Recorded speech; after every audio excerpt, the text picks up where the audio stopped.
Hello bachcho, let's see this question. This question says A. ADH, B. Diuresis. So A is a gland in which ADH is synthesized. तो ये एक pathway दिया हुआ है जिसमें A जो है वो एक gland है while B is a part of nephron on which ADH acts. तो B क्या है, वो nephron का part है जहाँ पे ADH जो हार्मोन रिलीज हुआ वो act करता है. तो हमें बताना है कि A और B क्या होते हैं. A and B are A. Neurohypophysis and loop of Henle. B. Neurohypophysis collecting duct. C. Hypothalamus and loop of Henle. D. Hypothalamus collecting ducts. So let's see the key concept involved here. Our key concept involved here is regulation of kidney function. Regulation of kidney function. So ये जो kidney होती है, kidney is a part of human excretory system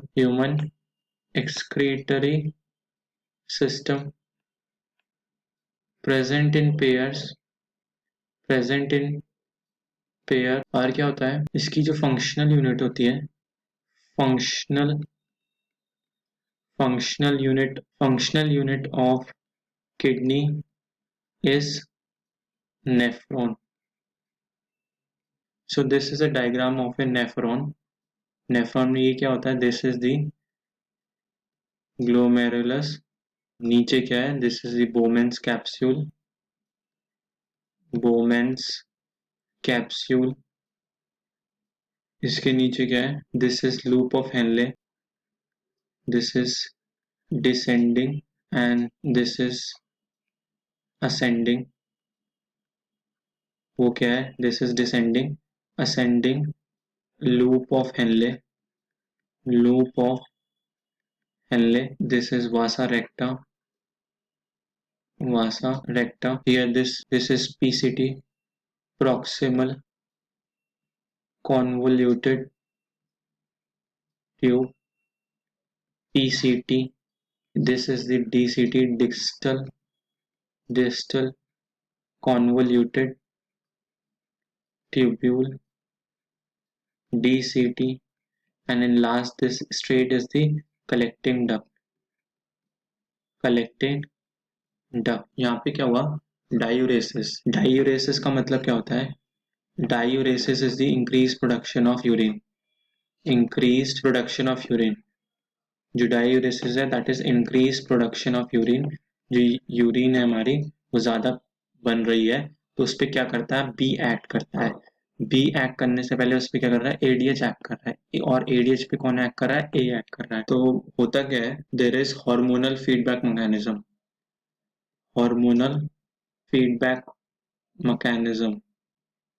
hormone से feedback mechanism हो रहा होता है. तो अब बॉडी में क्या होते हैं,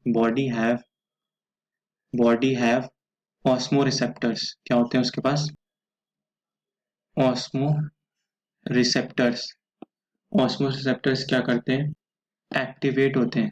activated when there is change in blood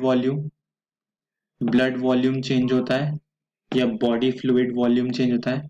change in body fluids volume, body के फ्लूइड का वॉल्यूम चेंज हो रहा है, या फिर आयनिक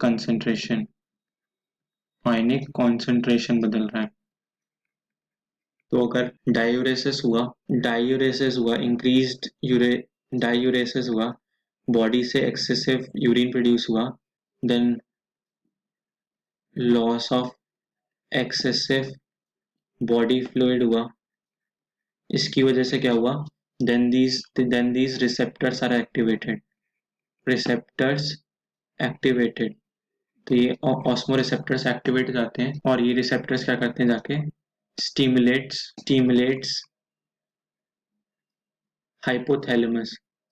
हाइपोथैलेमस को स्टिमुलेट करते हैं. हाइपोथैलेमस क्या करता है, hypothalamus then releases ADH. What is ADH, anti diuretic hormone. मतलब जो एक्सेसिव यूरिन प्रोड्यूस हो रही थी उसको रोकने के लिए एंटी डायूरेटिक हार्मोन रिलीज करता है जिससे कि कम यूरिन प्रोड्यूस हो. देन ये ADH क्या करता है, this ADH helps in reabsorption. किस में हेल्प करता है? Reabsorption of water from later parts of the tubule. later parts of tubule. तो हमारा ट्यूब्यूल कहाँ से चालू हुआ था? सॉरी, ये दिस इज ट्यूब्यूल. सो हमारा जो ट्यूब्यूल चालू हुआ था proximal convoluted tubule, then loop of Henle descending में गया था, then ascending loop of Henle, वहां से डिस्टल कॉन्वोलेटेड ट्यूब्यूल. तो हमारा जो लेटर पार्ट ऑफ ट्यूब्यूल है that is our collecting duct. क्या हुआ? From collecting duct. Collecting duct से इसको वाटर को ऑब्जॉर्व कर लेता है, तो यूरिन कम प्रोड्यूस होती है, और यूरिन कम प्रोड्यूस होगी तो कम रिलीज होगी. सो ये फीडबैक मैकेनिज्म था, हार्मोन से चालू था, हार्मोन फीडबैक मैकेनिज्म था. हम अपने ऑप्शंस देख लेते हैं. हमें पूछा गया है कि ए और बी हमारा क्या था. सो ए न्यूरोहाइपोफाइसिस था. न्यूरोहाइपोफाइसिस तो पिट्यूटरी ग्लैंड होता है, नहीं, हमारा हाइपोथैलेमस ग्लैंड था. तो न्यूरोहाइपोफाइसिस तो था ही नहीं, तो हमारे ऑप्शन ए और बी गलत है दोनों. Then option C hypothalamus, yes hypothalamus था.